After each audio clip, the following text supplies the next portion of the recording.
Positioning, the buzzword everyone throws around when they think about things they could improve upon, but in actuality, no one understands what it truly means, how complicated it can get, and how to truly improve at the skill in question. So let's not waste any time and let's get right into it. Positioning is an umbrella term that consists of a bunch of different topics ranging from where you initially place yourself in the fight to where and when you rotate to different areas of the map. Obviously, that can encompass a lot of different topics, so instead of diving in head first, this video we are going to discuss the most common mistakes for supports regarding this topic, and then in a later video discuss the topic in its entirety. That is going to be one of the best videos I ever create, so in the meantime make sure you subscribe so you don't forget when that goes live later in this month. On to the mistakes. The most common mistake I see in lower elos is either playing way too far back or way too far forward, and typically it's the latter option. As support, you want to make sure that you aren't playing so close to your tank that you are taking damage from the enemy tank, or even worse, playing past your tanks that you are behind the enemy lines consistently. In the same vein though, you also don't want to play so far back just because it's safe. I could sit and spawn and be safe, but I am as good as dead in that situation since my team will be fighting on point without me. Your team playing out of your LOS is not always their fault. Sometimes you just aren't in an aggressive enough position to help them be, well, aggressive. I think of positioning as support as sort of like the quarterback in American football. Your tank is the offensive line, while your DPS are like the wide receivers. Your job is to play in a safe spot that can enable your DPS and keep your tank alive to define space for your team. So instead of focusing on not dying, maintain that point, but expand it into how you can maximize your value without leaving yourself open to death easily. Don't make yourself easy to kill, but don't play in a place where you are effectively dead because you aren't in the fight. The second thing I'm going to talk about is high ground, and not only that it is a good thing to have generally, but why that is as well. Most players just default to taking high ground but don't understand why it is important. This leads supports to play off of it incorrectly and actively throw without their knowledge. Obviously, having the high ground has its aggressive benefits. It is easier to hit targets that would otherwise be behind shields. This is especially true for Ana's anti-grenade that can be used to completely turn fights in your favor. The way you play on high ground is variable based on what the enemy has though. For example, on Dorado's second point, you cannot take high ground here if the enemy has hit scan characters like Ashe, Widow, Soldier, Cassidy, and the list goes on. Look at it from their POV. It leaves you super exposed in this situation. The situation changes if they are not there, however. Now look how you being in the same place actually provides you cover based on their position. The best way to understand this is by this triangle. If you are on higher ground than the enemy, you have cover from them based on where you stand. If you stand close to the edge, you will be exposed, but if you stand further away from that edge, you are safe. Let's now look at a different scenario. What happens if the enemy tank like D.Va or Winston jumps onto you when you are alone on the high ground? How should you react? If you don't have people to peel for you, it is really as simple as just dropping back into your team. Being stubborn and sticking to the high ground is not going to win you the game just because it's high ground. By starting on this advantageous position, you force the enemy to jump onto you, which forces out their cooldowns, leaving them vulnerable.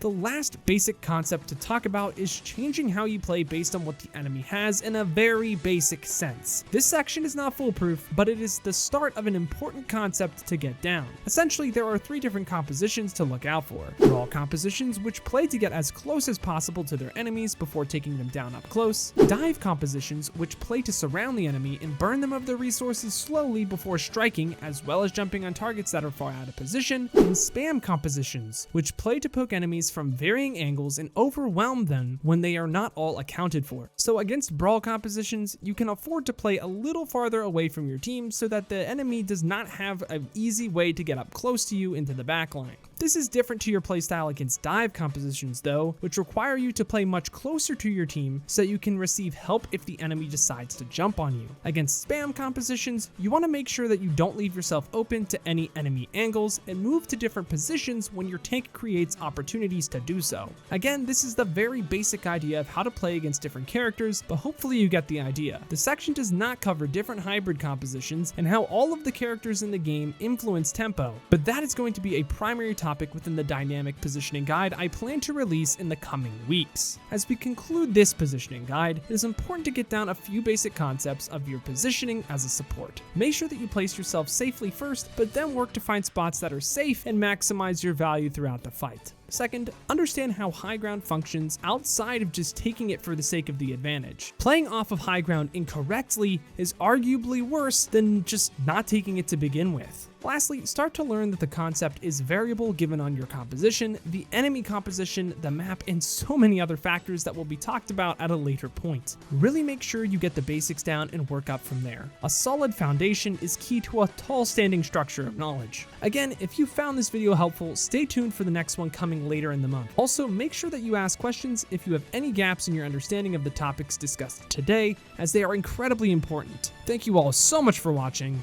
but until next time, I've got to peace out and Paz out. I'll see you in the next one.